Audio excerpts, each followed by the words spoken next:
Bismillahirrahmanirrahim. Assalamu alaikum, dear students. This is Sufa International College, Sheikhupura campus.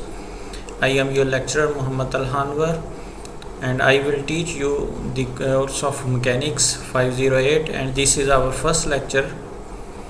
And we will learn in our first lecture inertial frame, then accelerated frame of reference, inertial forces, rotating coordinate system. तो students, ये जो हमारे पास basic कुछ principles हैं, कुछ उसूल हैं जो कि मैकेनिक्स को डील करने के लिए हम स्टडी करेंगे, और इनके बारे में थोड़ा बहुत नॉलेज ऑलरेडी आपने बीएससी क्लासेस के अंदर सीख लिया है। इसमें सबसे पहले हमारे पास है फ्रेम ऑफ रेफरेंस। तो ये एक बहुत आसान कॉन्सेप्ट है कि फ्रेम ऑफ रेफरेंस हमारे पास क्या चीज़ होती है।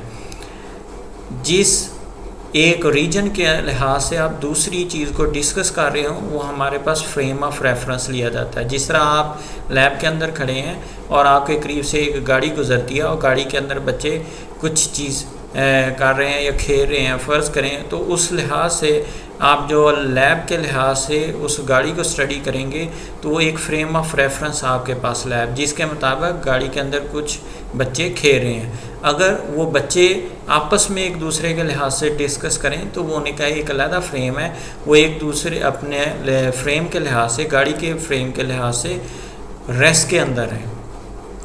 उनके मुताबिक आप जो लैब के अंदर काम कर रहे हैं वो आप मूविंग फ्रेम है।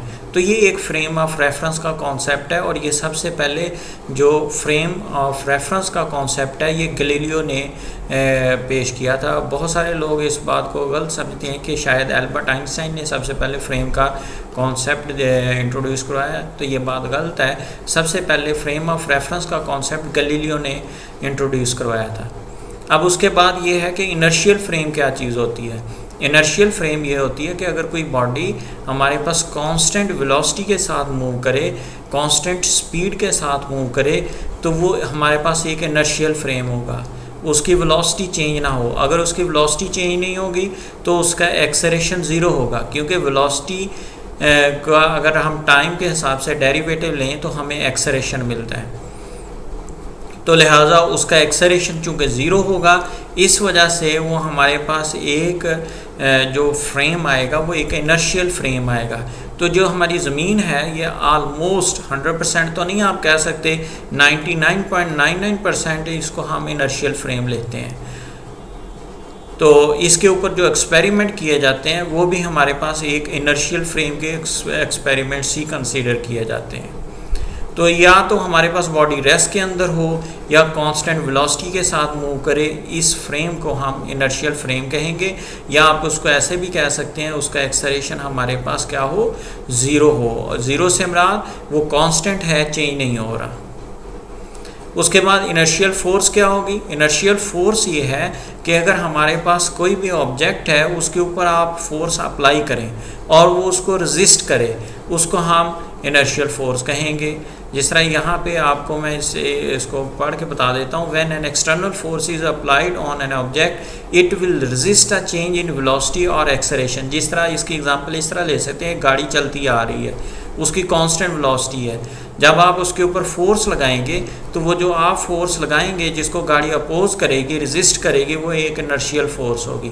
The resistance is called an inertial force. उस हम रेजिस्टेंस को इनर्शियल फोर्स बोलेंगे।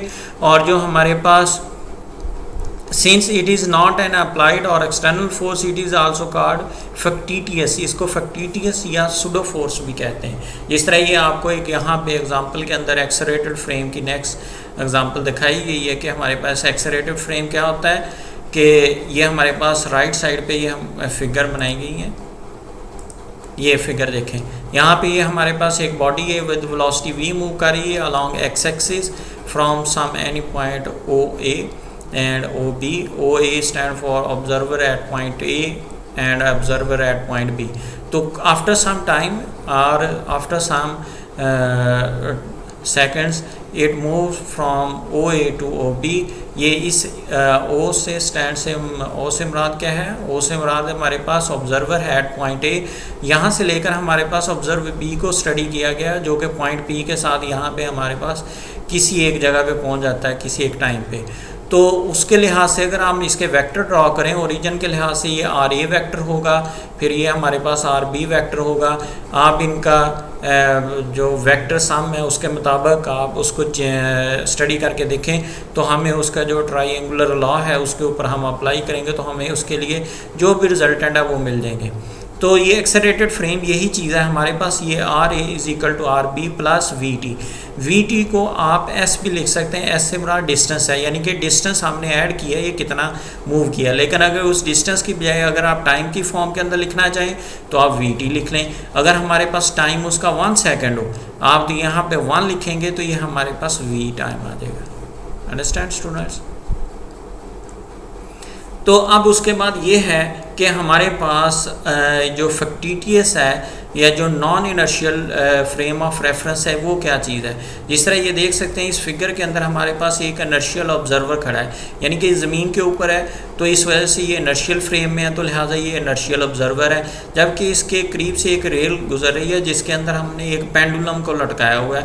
पेंडुलम से हमारा कुछ मास एम है जो कि हमने स्ट्रिंग के साथ हैंग किया है। अब जो वेट की वजह से इसकी जो डायरेक्शन होगी वेट की वो डाउनवर्ड होगी, लेकिन जब ये ए एक्सेलरेशन के साथ मूव करेगा तो ये जो हमारे पास आपको ये नज़र आएगा वेट, ये हमारे पास बैकवर्ड मूव करना शुरू करेगा। क्यों?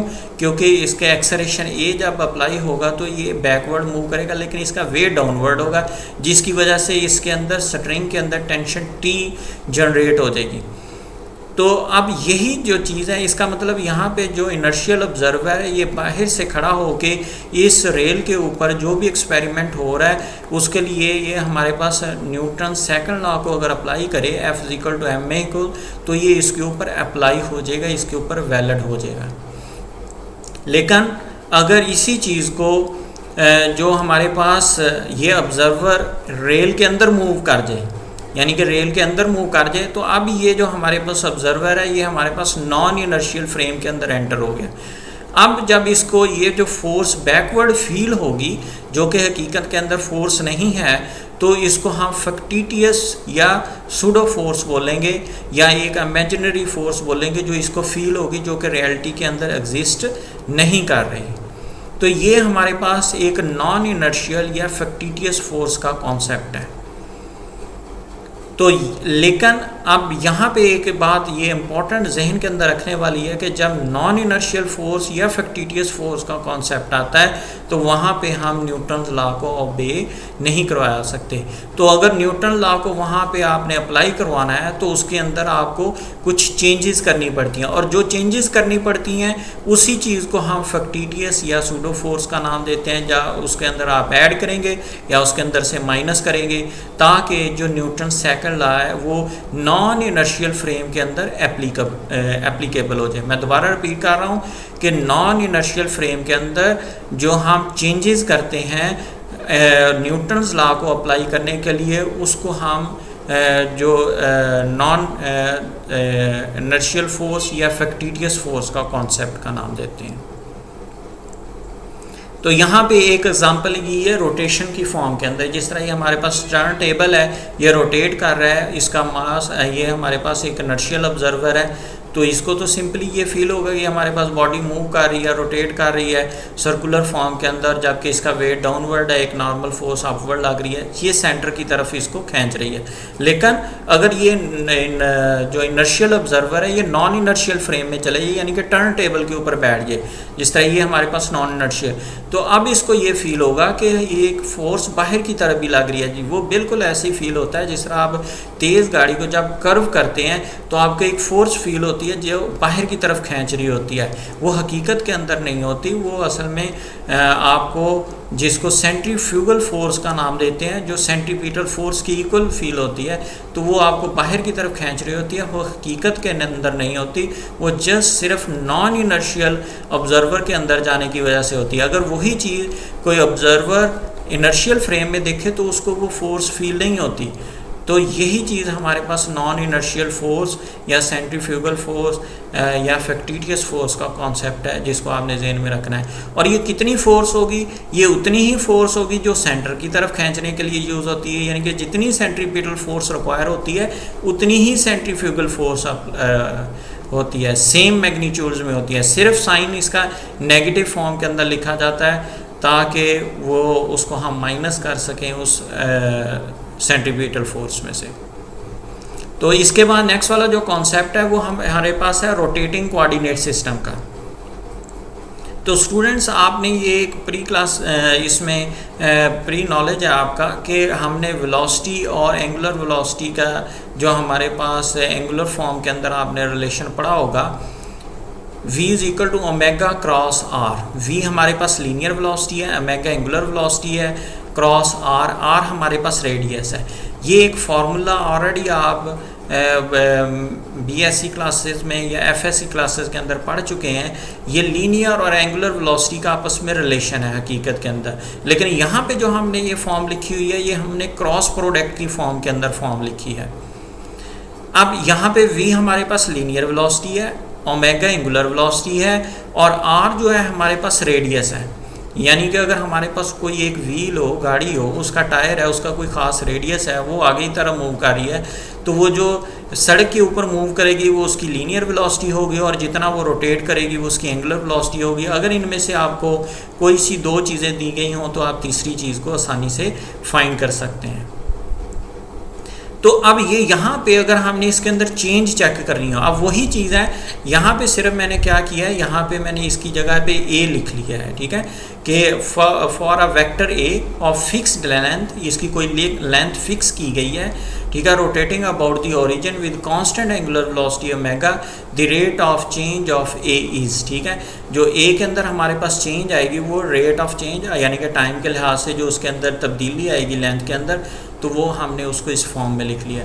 लेकिन अगर इसको आई जे के जो यूनिट वेक्टर है उसकी फॉर्म के अंदर हम लिखना चाहें तो हम उसको भी लिख सकते हैं। आई जे के को अगर हम चेंज करना चाहें coordinates I prime, J prime, के प्राइम, और ये हमारे पास ओ प्राइम के फॉर्म के अंदर आ जाएंगे, प्राइम फॉर्म के अंदर बेसिस, यानी कि हम रोटेट कर रहे हैं, एक शिफ्ट कर रहे हैं एक्सिस को आई जे से की बेसिस से आई प्राइम, जे प्राइम और के प्राइम की फॉर्म में। तो यही जो फार्मूला है हमने उसको आई प्राइम और आई प्राइम की फॉर्म के अंदर यहाँ पे लिख लिया। ये वही फार्मूला है, सिर्फ यूनिट फॉर्म की यूनिट जो वेक्टर है उस फॉर्म के अंदर लिखा है। तो अगर ये फार्मूला हम कंपोनेंट्स की फॉर्म में लिखें, जिस तरह ए वेक्टर होता है हमारे पास नॉर्मली हम लिखते हैं ए एक्स आई प्लस ए वाई जे ए जी का, ये वही चीज़ लिखी हुई है, लेकिन ये हमारे पास ए आई, ए जे और ए के की फॉर्म के अंदर लिखी हुई है। अगर ये प्राइम फॉर्म में लिखें तो यही सारे हमारे पास वैल्यूज़ प्राइम फॉर्म के अंदर आ जाएंगी, ठीक है।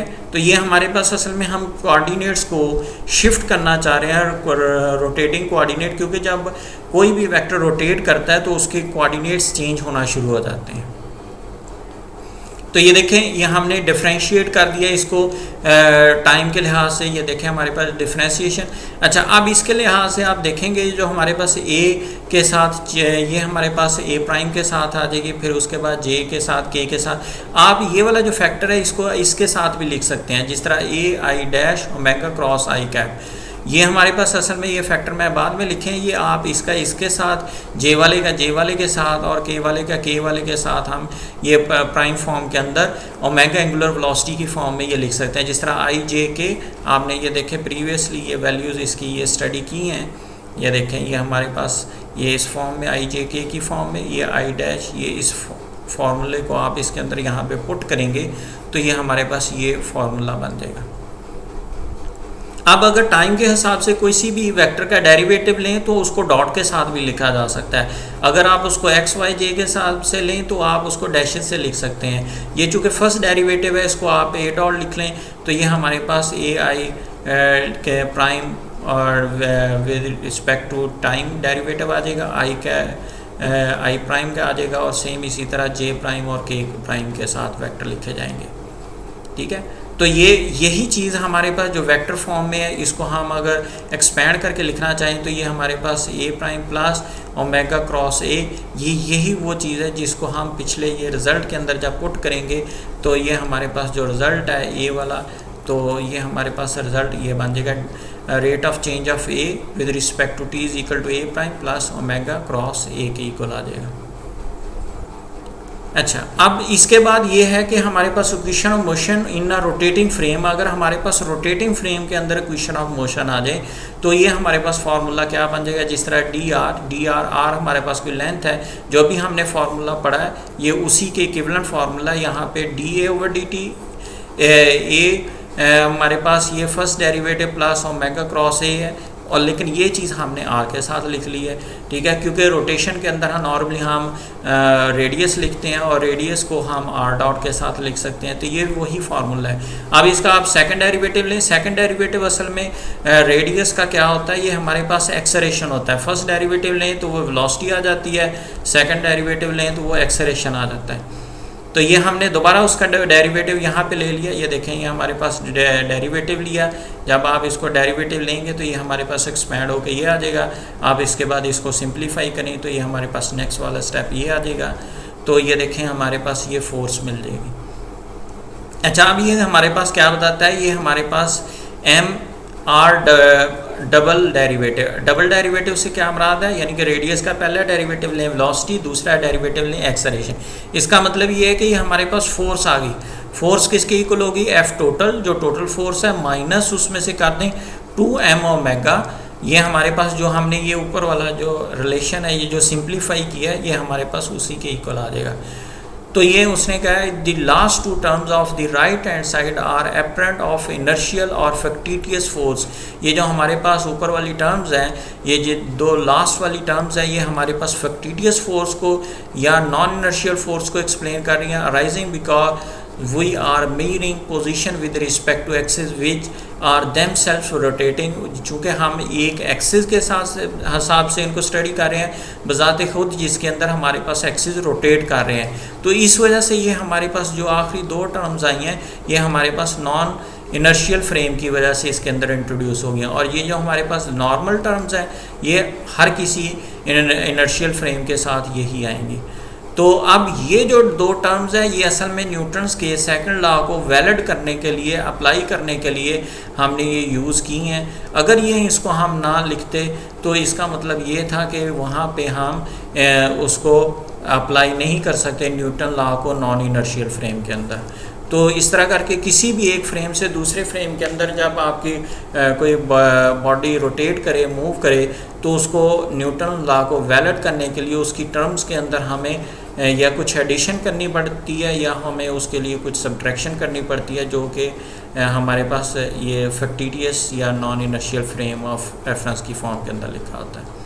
तो स्टूडेंट्स, ये आज हमने इस इनर्शियल फ्रेम, एक्सेलरेटेड फ्रेम और इनर्शियल फोर्सेस और जो इसके अंदर अप्लाई करने के लिए जो हमें कुछ चेंजेस करनी पड़ती हैं उससे रिलेटेड हमने यह सारा स्टडी किया। इससे रिलेटेड जो असाइनमेंट आपकी वो गूगल क्लासरूम के अंदर आपकी अपलोड कर दी है, तो उस असाइनमेंट को आप बना के उसको अपने नॉर्मल पेजेस के ऊपर सेंड करें ताकि आपको उसके नंबर अवार्ड कर दिया जाए। और अगर इससे रिलेटेड क्वेश्चन है आपका कोई, तो आप वो जो लाइव क्लास है या तो अभी आप उसके कमेंट करके पूछ सकते हैं क्वेश्चंस। अगर आपको इससे रिलेटेड कोई डिटेल्ड फॉर्म के अंदर आपको डिस्कशन करनी है तो आप इसको अंडरस्टैंड कर लें, उससे रिलेटेड जो भी क्वेश्चंस होंगे आपकी जो लाइव क्लास होगी उसके अंदर डिस्कशन की जाएगी, और तब तक आप इसको स्टडी करें। तो आप मुझसे इसका कांटेक्ट पे व्हाट्सएप के थ्रू क्वेश्चंस भी पूछ सकते हैं इस रिलेटेड जितने भी क्वेश्चन हैं। तो थैंक यू वेरी मच, अल्लाह हाफिज़।